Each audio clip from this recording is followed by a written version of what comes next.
Isaac Yeffet, the aviation security consultant, now based in New York, but former head of security for El Al, the official Israeli airline, and you've heard over and over again about how the Israelis do it right, how they know how to keep terrorists off their planes. And we're continuing Isaac Yeffet here.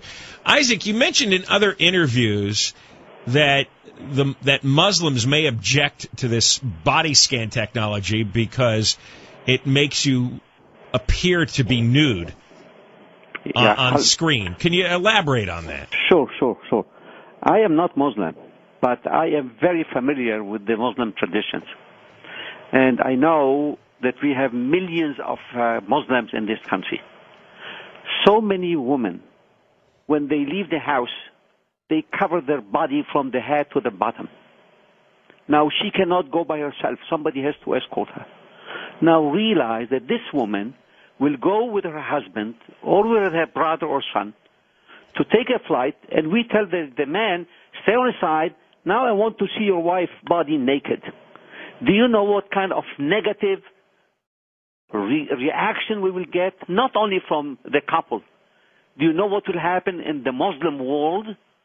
If somebody think for a second that in Saudi Arabia, woman cannot even drive. She cannot leave the house whatsoever without somebody to escort her. People cannot see her face even, only her eyes that she can look what's going on. Bring this woman to this country, and I want to see who will allow us to see her body naked. Now, let's assume that you and me will be ready to be seen naked. Did the security solve the problem of the flight? Definitely not. Why? You are covering only part of the problem. The big problem is that we have cargo, we have luggage, we have catering, we have fueling, we have people that load the luggage on the flight, on the aircraft. We have people that are cleaning the aircraft. You must have security that will search the aircraft, that is clean from any explosives before allowing the passenger to board. What kind of security this we have?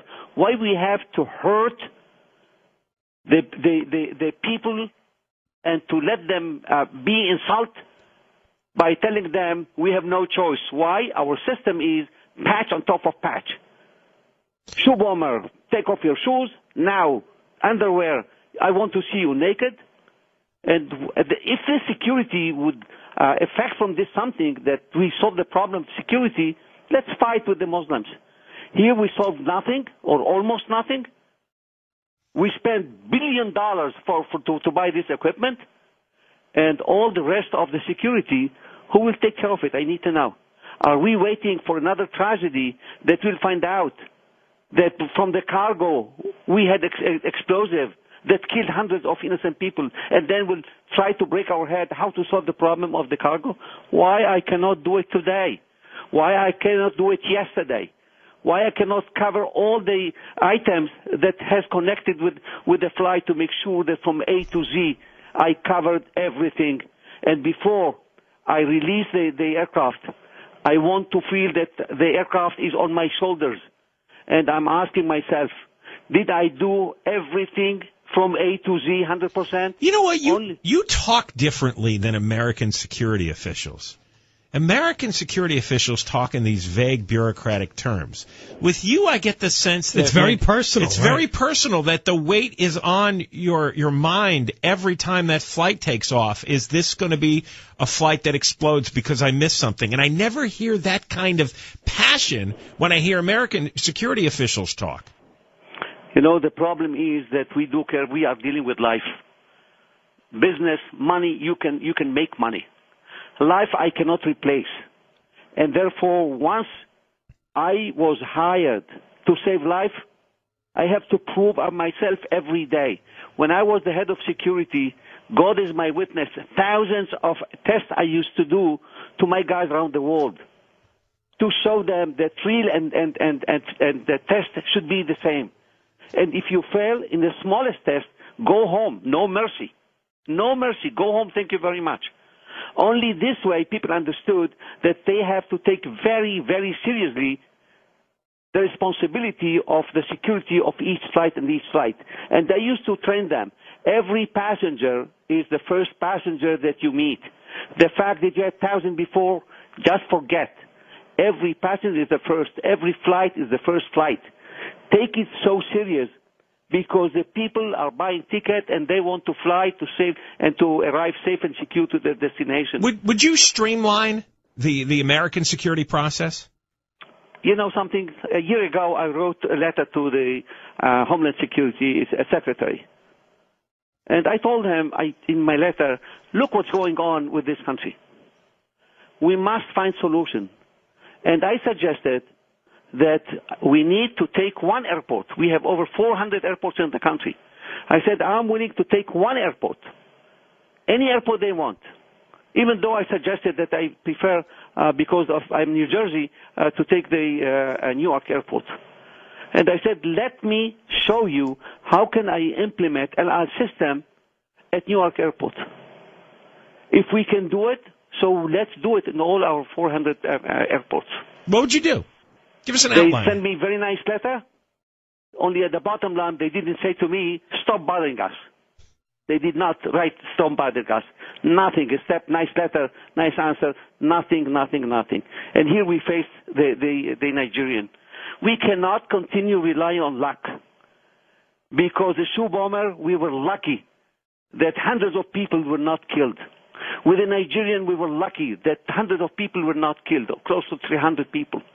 Enough is enough. Let us show the terrorists that from the moment that we became proactive, you, Bin Laden, if you send your people to kill us, we swear to God that your people will pay in their life and not anymore our people. What I hear is that you wouldn't so much have metal detectors and body scanners and all the other technology. You'd rely more on an intelligence database that's up to date with all the dots connected, and you do the interview process you talked about. It's mandatory. This is what we call profiling. Only Sunday, I read the poll in the United States when always they said impossible. 71% of the American people said we should have profiling system. So let's implement it. Let's make stop to the tragedy that we faced in this country. Since September 11, this country spent billions of dollars for security. What is the security? I didn't see it from September 11. Well, give us a quick rundown, as John asked, if you did run an airport in New York, what would it look like if I came there for a flight for security? If you come to the flight, believe me, I will be, first of all, you will be in the list of the passengers. Number two, every passenger that's coming, we have a special list of suspicious passengers. We must try to match it. If you are there, you cannot surprise me because I'll be waiting for you. And then I'll take care of you. Again, remember, 99.9% of the passengers are innocent and bona fide passengers. Right, but you looking for the one. You need the U.S. government to have a modern system of collating the information. So it's not complicated. No, it's not, but it's a mess right now. It's not complicated, but it's an absolute disaster right now. So you know what? I'm glad that the President of the United States, President Obama, emphasized that he is unhappy with what happened. He will not tolerate this kind of intelligence work, and he demanded changes. So if he demanded changes, let's change it.